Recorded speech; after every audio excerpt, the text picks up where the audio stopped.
ห่วยเดี๋ยวพี่น้องเพิ่นก็ยืนไว้อะไรให้สาวงามดอกไม่เล่นจังไหนดอกอาจารย์นกดนตรีโหวตได้ค่ะ1900 1900 191นะคะสาวงามท่านแรกค่ะส่งเข้าประกวดโดย MCC Hall The Mall ภูกระแตสาวงามท่านนี้มีบุคลิกภาพที่สวยงามโดดเด่น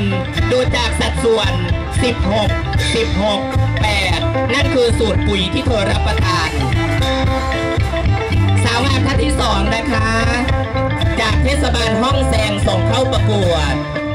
สวยทีเดียวนะคะท่านผู้ชมสามารถโหวตได้นะคะ1900 1900 191สวยเช่นเดียวกันจากสาวงามเทศบาลห้องแซงส่งเข้าประกวดค่ะสาวงามท่านต่อไปนะคะอบต.โคกสำราญส่งเข้าประกวดใส่โคกสำราญขอเสียงแน่อบต.โคกสำราญจะไหนคือทรงพายุนขึ้นประกวดสวยค่ะสัดส่วน